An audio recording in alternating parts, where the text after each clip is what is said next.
What is up, everybody? Welcome to the Michael Warbuck Show. Happy hump day to you, and let's get on with the news. Our first story of the day, let's talk about this freak parasailing accident that happened in Panama City Beach, Florida. There were these two 17-year-old girls, Alexis Fairchild and Sidney, and they decided to do one of those little parasailing adventures. But unfortunately for these two, they had the worst parasailing experience ever. As Alexis and Sidney were up in the air, one of the tandem cords that were attached to the boat snapped. And it's being said that the reason this snapped is due to the high winds that were happening. And as the cord snapped, they lost complete control in mid-air. These two ended up crashing into the 13th floor of a condominium, even breaking one of the railings on the outside porches. And then they got tangled into power lines where they dropped and fell onto a car and smashed the windshield. Now, both of these girls are in serious condition, and they are fighting for their lives. Now, there could be a factor of negligence due to the parasailing company. When they saw that the high winds were just kicking up, why didn't they reel the girls in? There is a complete video that goes along with this from someone that was filming out on the beach, but my heart does go out to Alexis and Sidney. I hope you get a speedy recovery, and I hope everything is going to be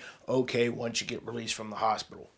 Please keep them in your thoughts, everybody. Next up, how many of you have ever been to the airport and you've ever had a bad experience with the TSA? Whether it's the fact that you're getting filled up in the middle of the airport, or you're getting scanned in the middle of the airport, or you got to take off all your bags, all your jewelry, your belts, whatever, put it in a bin, send it through them because they got to x-ray everything. It's a complete hassle and everybody hates it. But if you take a look at the TSA's Instagram, you will know that all this terrible setbacks are well worth it. It is completely amazing some of the things that they have found. Whether it's someone with a bunch of knives or grenades, their Instagram is just crazy. So next time that you're standing in line and you're probably running late, chances are your flight's going to be just a little bit more safe. That's why my advice to you is get to the airport 2-3 hours earlier than your flight, and you're guaranteed that you're going to make it. Next up, what do you think the worst parents in the United States would be like? Well, I'm going to go ahead and tell you about James and Roxanne Murphy. These two may actually be the worst parents ever. Now, these two have 4 children ranging from ages 9 to 15. Now, one of the kids ended up calling 911 to report what was going on in the house because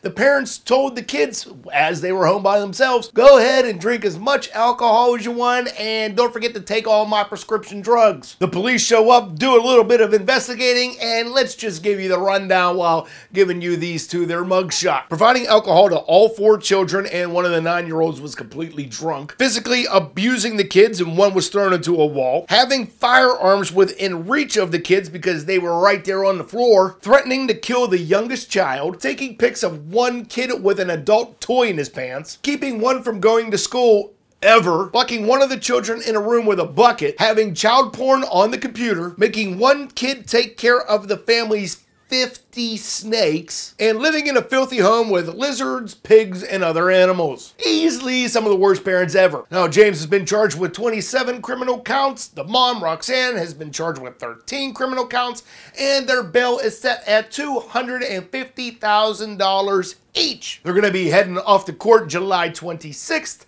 and it probably doesn't look good for them. But most importantly, the kids were taken into protective custody, and good God, they're away from these two idiots. Now, with all the bad news out of the way for today, let's move on to some good news known as yoga pants. I've given you a sexy gallery down in the description below where you can go and see nothing but the best of beautiful women wear. Nothing but the best clothing accessory ever. Is it even an accessory? It doesn't really matter. It's yoga pants. So if you're a yoga pants aficionado, you might want to go check out that link. It'll be worth it.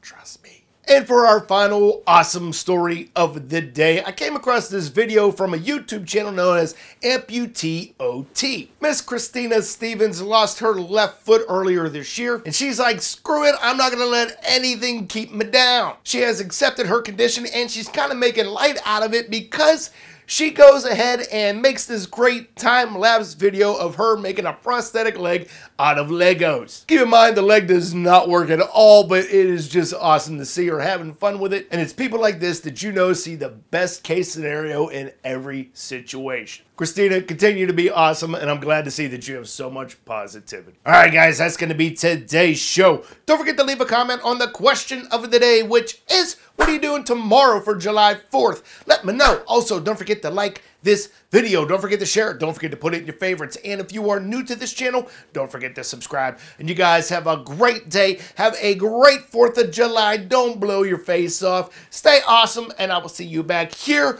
on Monday. Hopefully, if my hard drive holds out till then. We'll see what happens. Have a great 4th, everybody.